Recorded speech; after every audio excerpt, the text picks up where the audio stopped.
Well, I know you guys can't see it that well, but it's a beautiful view. Beautiful view. But good morning. Um, I want to share some things with you guys.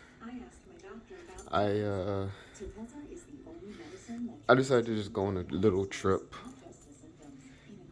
and like I said in a few of my videos before, I used to find myself just hopping on my motorcycle or in one of my cars and just driving. This time it was a little bit of a planned trip that I want to do.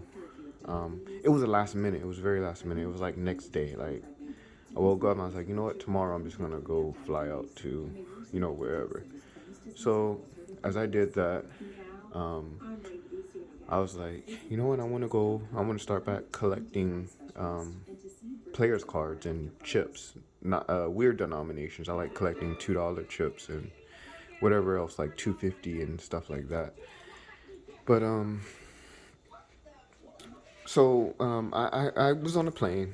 Um, so I had to take a detour from where I was going, which was, where the hell was I going? Oklahoma. So I wind up detouring and taking a flight over to Houston to one of my properties there. So that's the closest place I had a car. So I went and picked up the car, picked up a few things, and just decided to just drive. So I started driving. I was in Oklahoma, and so I went to this place. Now, this video has a point, and I'm gonna get to it. But I went to this place. I think the one was in, yeah, this was in Oklahoma. So I did go to this place. I went to three different places. Two of the places I couldn't get a player's card because I did it at weird times, so there was no one there um, to get print me out a player's card. And I do have another chip. It's somewhere in the car. Um, Let me just see. I think this is. Let me see here. You know what? I just think this is a. I think these are just my room keys.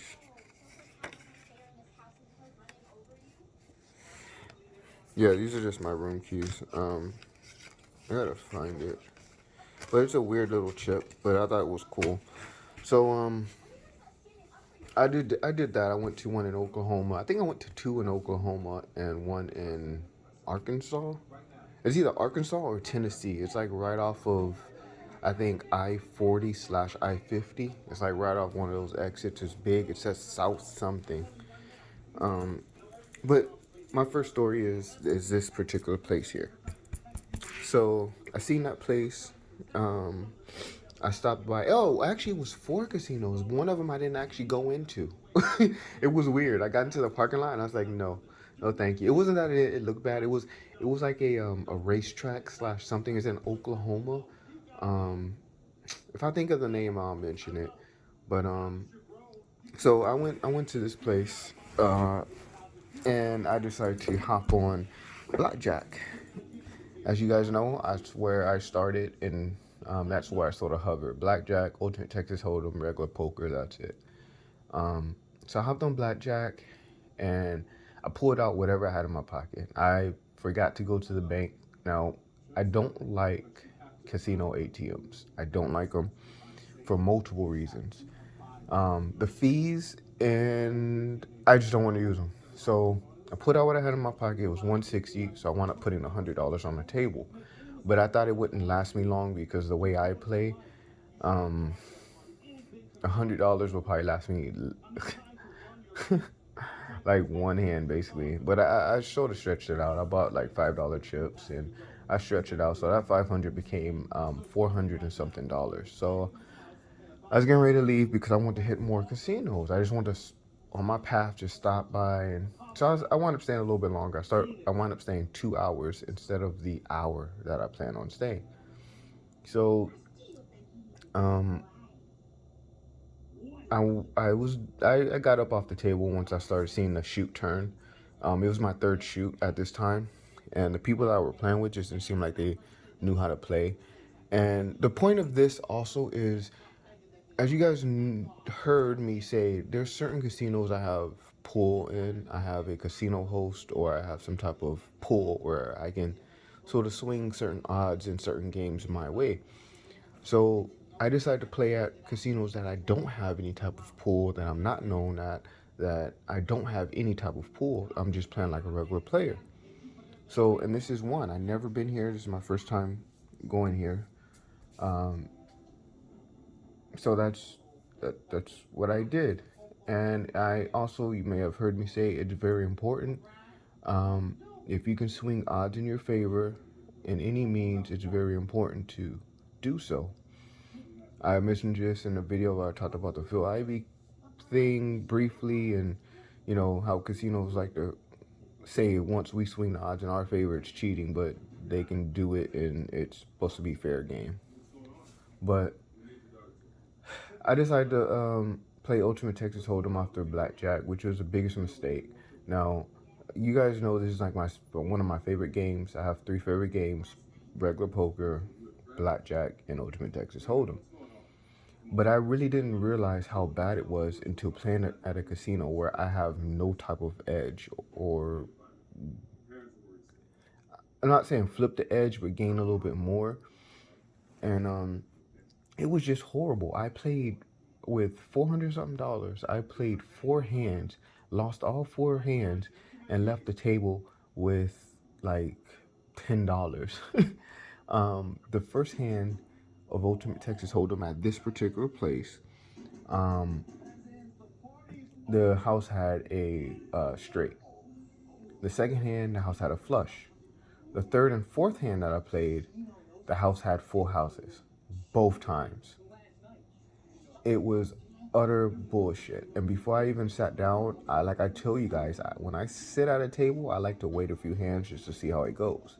Before I even sat down, there was still a full table, but a lady had just got up. So then that's when I plopped down. So I watched a few hands. The first hand I watched, or should I say the second hand I watched, the lady, another lady just got up and left because she lost a hand nasty. So I was like, okay, let me give it a few hands. Gave it a few hands. I sat down, and I was hoping something would be different or something would change. I should have sat out some more, but nope, just horrible. So that was my experience here.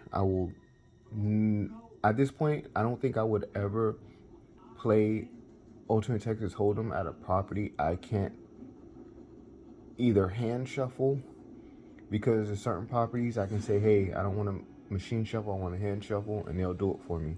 Some of them I have the option of doing two hands, which a lot of people have that option.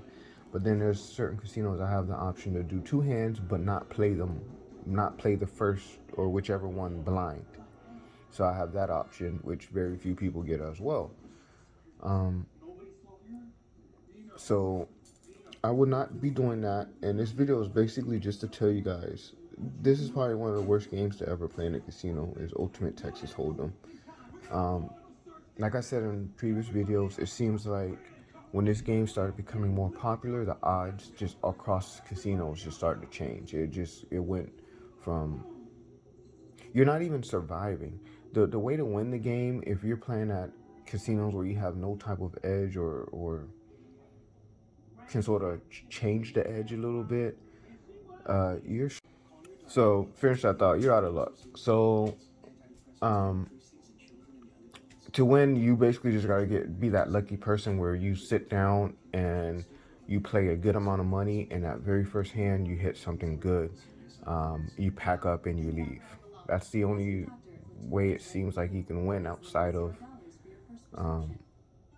That just seemed like the only way you can win. So again, that's just the worst game to play. I'm still gonna play, but I'm only gonna play at the properties where I can actually swing some of that edge my way, and where I, have some luck. But yeah, so I lost over $400 in just one hand, in four hands, and the other casino I played at, it was basically the same thing. The house was, it's so hard. It is so hard to even hit a pair, but somehow the house is just over and over and over, hitting all types of two pairs, um, even trips. Like I know they say that's the sucker bet. I play it because I have luck with that. Now I have more luck with the pocket pair bonus, which I talked about to you guys in the previous video. And I've hit some trips, like I've hit two royals. I hit since playing the game, two or three. Um, my biggest for that was like over 100,000. I've hit a few straight flush, uh, a bunch of quads, things like that. So I've played it. It's done me good.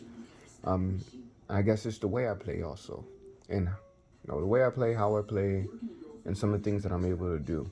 So, um, with that said, just I want to just warn people.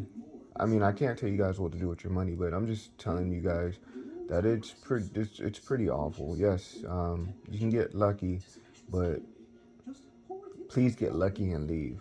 The other casino I played, it was the same thing. It was just I did blackjack. I did well in blackjack. I wind up going to the ATM, uh, or the bank, Bank of America. Well, the ATM at Bank of America, and I was able to pull out a few thousand. So I went to another casino, uh, the second one, and I think I put like 3,200 on the table, and I was able to cash out about 10 in blackjack, and that was within like 3 to 4 hours. But then I go to Ultimate Texas Holdem, and I sit out some hands.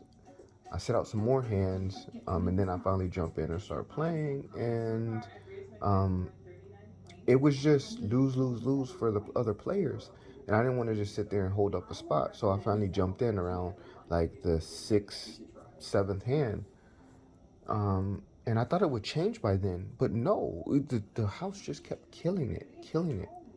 And there's another thought that I was gonna tell you guys about, um, and I guess I'll finish that one. In the first casino that I used to play at, I had a lot of pool there, and I was told when I so after I started playing, then I started noticing the odds, and then I started asking more questions about certain things. And one of my first questions, and I think it's a question a lot of people ask, is why is it that the house or like where I play, it's a banker. The house cannot. Um, it's not like where Oklahoma where I'm actually playing with versus the house, but the state that I usually play in these games, I'm playing against the banker. So the banker always sits at the last table. I mean, at the last seat on the table, the last seat. And I already asked that question. They called over to whoever, and the next day I came in, they had an answer for me. And what they told me is, I can act if I actually come before they actually the banker actually sits down and starts to play. I can have that last spot. And oh my goodness, I sat there. I came one day early. I brought like $12,000. I sat down with only $2,000. That's what I started with. And by the time I left, I had like 24,000. And the very next day, a few days later, I was called because I was playing at like a brother slash sister property of the big casino. It's just a smaller room. It's actually a poker room that had the game, and the big properties where they had like the casino and also poker. And I would, but the owner called to the room. I spoke to the owner. They offered me like his box for a game. So I took him up on that offer. But then, like 3 days later, I come in to play early in the morning, and I sat at that last seat, and then I was told I could no longer sit there. my mind was blown. My mind was blown. I was so why can't I sit at that last seat? You guys just told me. So I continued to play, but then I stopped playing a lot less there, and I just wanted to share that because it was just something very interesting. And I know a lot of people have certain questions about that because even when I'm playing and I'm sitting next to like a first time player, or even players that's been playing, they wonder like why does the house always have to have that last hand, you know? So that's my story on that. I'm gonna continue traveling. I think I'll probably spend maybe like 2 more weeks on the road, maybe another one. Right now I'm in. Where am I? Where am I? I am in Alabama. Alabama, that's where I am. So I'm in Alabama. But I just wanted to share that with you guys. I thought it was funny and important, but I just really want to share that. Like you guys gotta just be mindful for what you play and where you play. Um, if you're in it to make money like I am, I feel it's important. If you don't care and you just want to gamble away and be a DGen, or not just be a DGen, but be a person that just don't really care, just want to go have fun, whether you win or lose. When I lose, I don't have fun. I'm going to tell you that. Now, there's very few occasions I did have fun while losing, but at the end of the day, I don't like losing.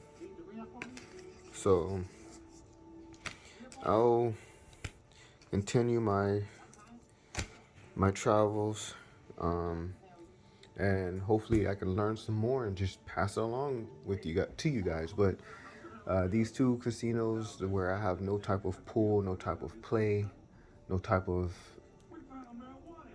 gaining edge, it just went horrible. And I didn't see anyone able to leave with a win, not one.